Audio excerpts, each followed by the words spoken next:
Bienvenue à ce cours d'ostéomassage offert par Sciences Masso. Mon nom est Jacques Tétrault. Je serai votre formateur pour l'ensemble des cours présentés. Ce qui distingue et rend unique l'approche d'ostéomassage est le dialogue entre les tissus, les techniques élaborées à partir de l'anatomie-physiologie, des traitements qui touchent autant les pathologies musculaires, articulaires que faciales, et surtout l'union des forces de la massothérapie et de l'ostéopathie. Sciences Masso développe vos possibilités. Dans ce cours, nous allons voir les principes d'ostéomassage, le fonctionnement du système myo-fascio-squelettique, les cycles de dégénérescence et de guérison, les théories musculaires, articulaires et faciales, ainsi que les techniques et théories liquidiennes.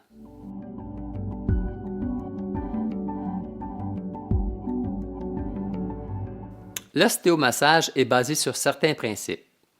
Si on regarde le fonctionnement du corps humain, les principes qui régissent l'ostéomassage sont l'unité corporelle. Donc, le corps est une unité fonctionnelle qui va être basée sur des sensations et de l'action. Donc, pour arriver à faire ce que l'on veut, on doit avoir du input, des données qui vont être intégrées, interprétées pour donner au niveau musculaire une action.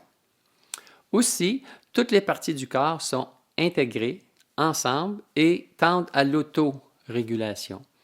Ça veut dire que s'il y a une partie qui nécessite du travail de guérison, les autres parties vont emmener de l'énergie. Si une partie est en dysfonction, les autres parties vont compenser pour cette partie-là. Mais tout le monde tend à l'autorégulation. En même temps, le système de coordination est basé sur plusieurs systèmes. Il va y avoir le système nerveux, le système hormonal et le système fascia qui, eux, vont gérer les données sensorimotrices, donc le input et les commandes.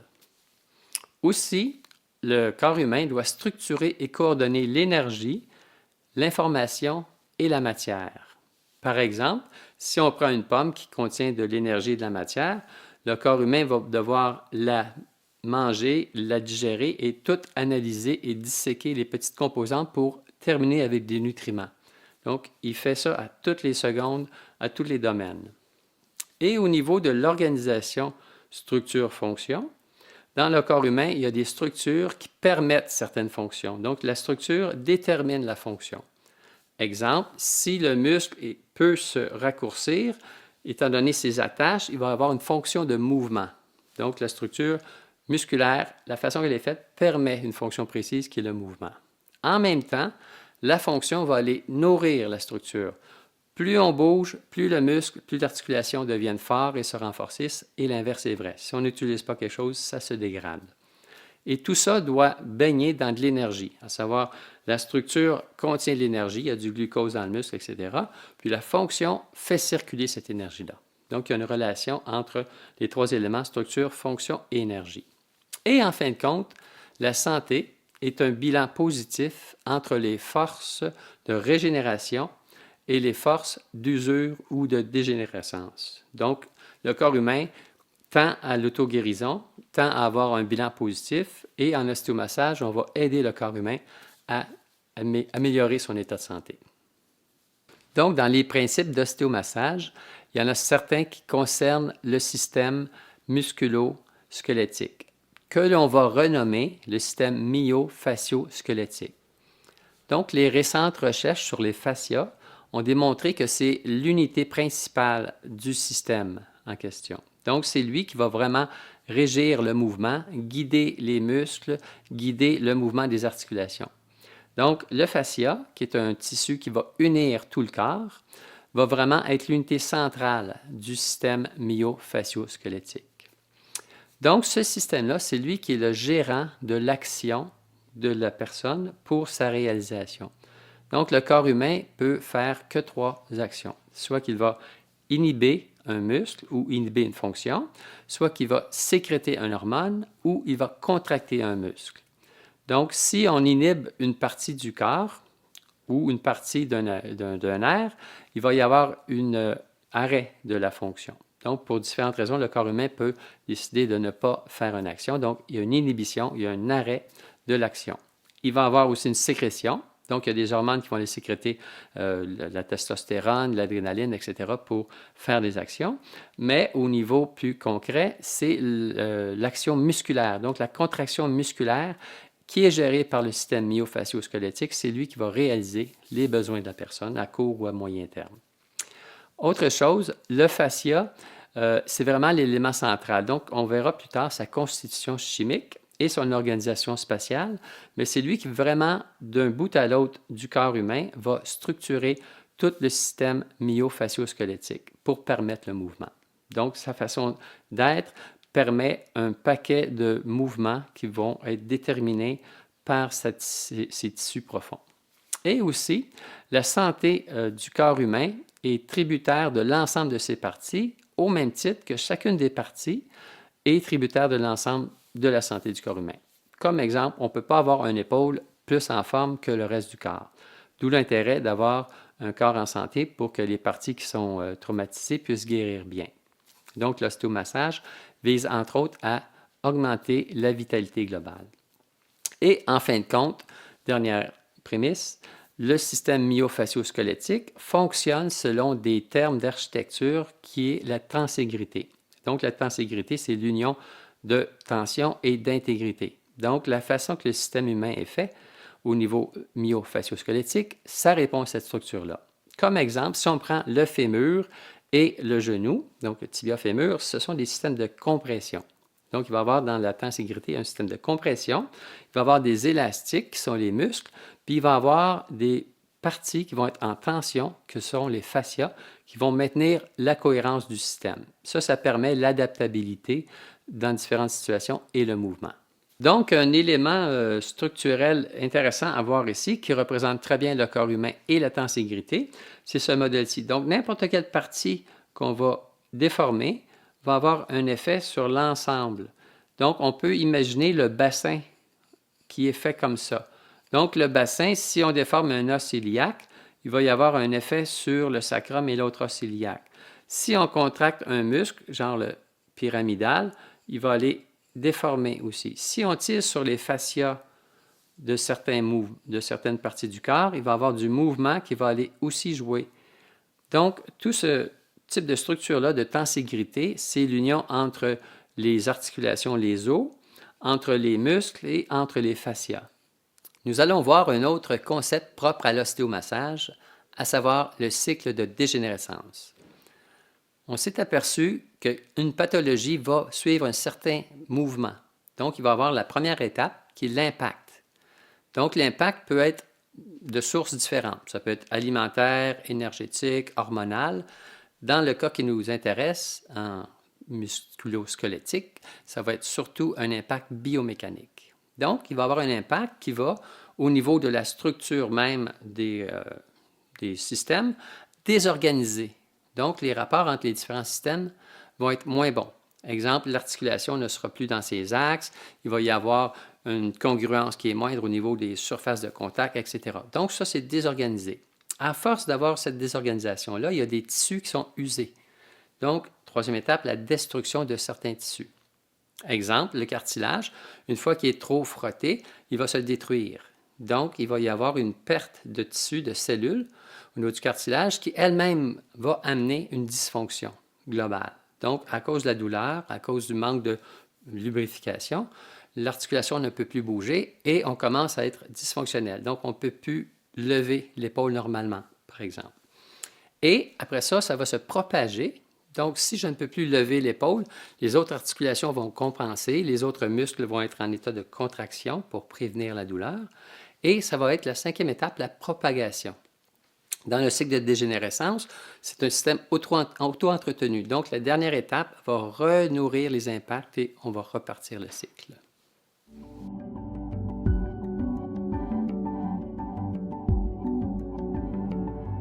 Nous allons voir les théories musculaires, articulaires et faciales en ostéomassage. Les 10 techniques d'ostéomassage visent à aller contre le cycle de dégénérescence. Donc, chacune de ces techniques-là vise un aspect précis dans les 5 étapes du cycle de dégénérescence. Donc, en fonction de ce que vous sentez, où est rendue la personne dans ce cycle, vous choisissez les techniques appropriées. Les 10 techniques vont être divisées, réparties en 3 familles. Il va y avoir la famille faciale, famille musculaire et la famille squelettique. Et une technique qui s'intègre dans les autres qui s'appelle le pompage liquidien. Aussi, les 10 techniques sont réparties en niveaux d'adaptation selon les pathologies, selon les sensibilités propres à chaque personne. Ainsi, la première technique de chacune de ces familles a un niveau d'invasibilité qui est très minime. Donc, c'est peu dur sur les tissus. On va toujours dans le sens où les tissus veulent aller. Le deuxième niveau est un peu plus invasif. Donc, on va avoir des techniques qui vont forcer un petit peu le blocage. Donc, ils vont demander un petit peu plus de présence et de pression souvent. La troisième technique de chacune de ces familles est très invasive. Donc, on va aller forcer le blocage, on va aller demander aux tissus d'aller là où ils ne veulent pas aller.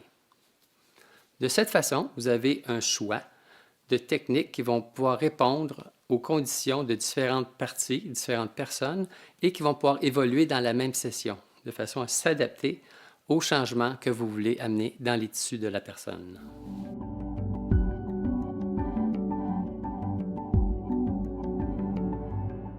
Nous allons voir les théories et les techniques liquidiennes. Donc, les liquides sont très importants dans toutes les pathologies. Il va y avoir souvent une stagnation des liquides.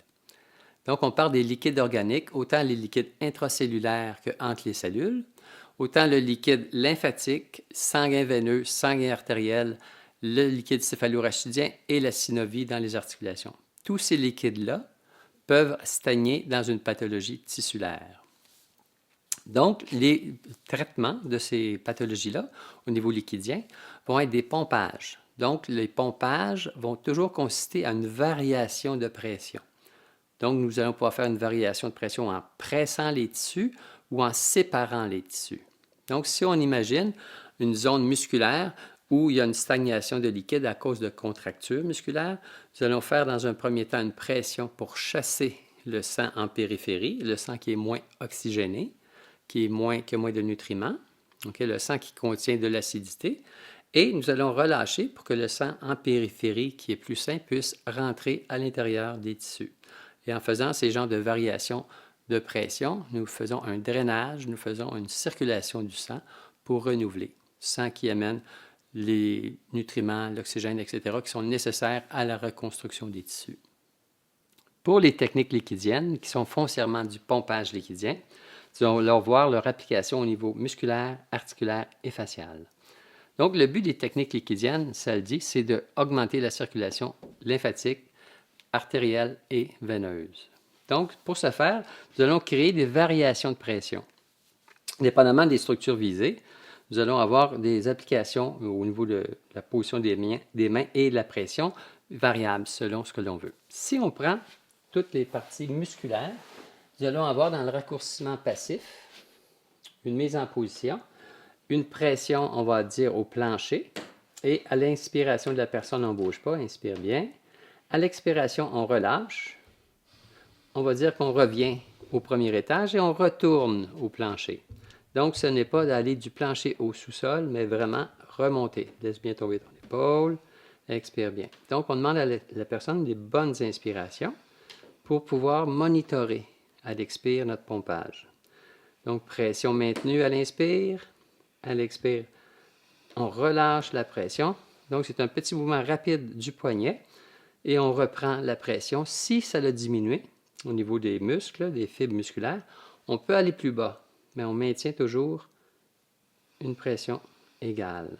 Donc, ça crée un appel liquidien. On comprime les tissus, le sang est chassé, on relâche les tissus, le sang revient. Donc, ça crée une circulation. Le sang qui est pris au niveau des muscles contractés, des fibres contractées, lui, on le chasse en pressant, donc il s'en va en périphérie. Le nouveau sang qui est en périphérie afflue vers le centre et comme ça, on crée un dynamisme au niveau liquidien. Ça, c'est pour la partie soulagement par raccourcissement. Si on passe à la partie micromassage, donc disons qu'on a un point ici, sur le muscle iliocostal niveau dorsal, on va avoir notre mise en tension de base, nos mouvements de micromassage, et à l'inspire, on garde la pression et à l'expire, on relâche. Donc, c'est le même principe. On inspire. La pression que l'on a crée un afflux de sang en le relâchant à l'expire. Donc, on peut faire le pompage, inspire, expire, de façon très rythmée à chaque expire, comme on peut le faire de façon aléatoire. Ce sera un petit peu ce que l'on sent. Donc, moi, je préfère le faire de façon aléatoire. Quand je sens que les tissus sont gorgés de sang et de liquide, je peux les recomprimer pour chasser et créer comme ça un cycle de circulation. Donc, on peut faire beaucoup de pompage à chaque expire plusieurs fois ou attendre, sentir que les tissus sont prêts et relâcher.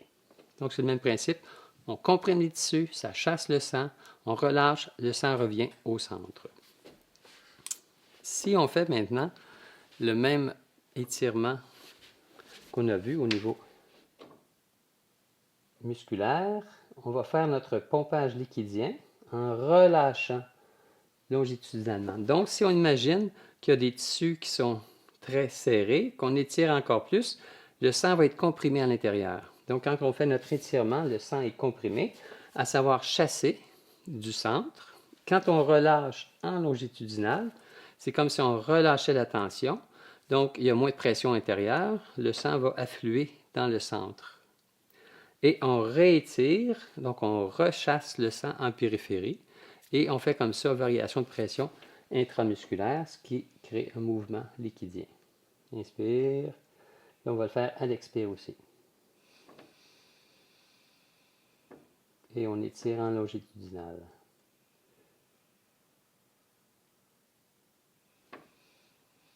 Donc, on peut le faire plusieurs fois à chaque expire. Donc, c'est toujours le même principe, varier la pression pour amener un mouvement intérieur de circulation liquidienne. Ça, c'est pour les pompages liquidiens au niveau musculaire, dans les techniques qu'on a vues. Si on le fait au niveau articulaire, disons que l'on prend 2 vertèbres ou 3 vertèbres que l'on comprime ensemble. Donc, on va compacter les surfaces articulaires où il y a la synovie. On va compacter un peu plus en profondeur où il y a le disque interarticulaire qui est très spongieux, donc fait à 70% d'eau. Donc, en compactant les vertèbres, on crée une évacuation des liquides. On comprime les liquides. Quand on relâche, à ce moment-ci, ça peut être l'inverse des muscles. On relâche à l'inspire. On fait une compaction relâchée. Donc, même principe que tout à l'heure, on compacte, on chasse le sang, la synovie, on relâche et ça crée un appel liquidien. Donc, si on fait ça plusieurs fois, ça va amener une hydratation du disque et ça va amener en même temps au niveau de la synovie une lubrification de la synovie. C'est bon? On peut faire le même genre de travail en distraction. Donc, on va séparer. Donc, on va prendre un appui ici sur les surfaces articulaires et les côtes. Donc, ce n'est pas une pression sur les épineuses, donc c'est confortable. Même chose ici, ma main est un petit peu à angle pour éviter. Donc, je vais séparer comme ça ici 2 ou 3 vertèbres. Donc, c'est le même principe. J'ai une surface de contact que je vais séparer et je relâche. Je relâche. Donc, par élasticité, ça revient et ça crée notre pompage, notre circulation. Donc, je m'en vais en profondeur, je sépare et je relâche. Donc, je peux le faire à l'expire, à l'inspire. Ça dépend. Je peux aussi le faire à l'inspire, ça a un autre effet. Ça va être un petit peu plus stimulant pour les articulés des vertèbres. Donc ici, c'est séparation, relâchement. Séparation, relâchement. L'inverse de compaction, relâchement. Donc ça va créer un appel liquidien dans le même sens. Maintenant, si on fait le travail au niveau des fascias, donc si on fait un travail en étirement facial, donc je mets mes 2 mains ici, puis je vais tracter les fascias inférieurs. Donc, à ce moment-là, je peux faire le même genre de relâchement que si je fais le travail musculaire. Donc, je peux relâcher un petit peu. Donc, ma tension, étant donné qu'elle est par là, quand je relâche par l'inférieur. Donc, je traque supérieur, inspire bien, et à l'expire, je peux relâcher. 2-3 fois. Donc, ça va créer dans toute la surface de la trame faciale un petit micro-pompage. Donc, ça va aider un petit peu la lubrification du fascia. Donc, foncièrement, ce sont les techniques de pompage appliquées selon les différents tissus que l'on vise. Voilà qui complète notre cours d'ostéomassage, introduction et principes. Bonne pratique.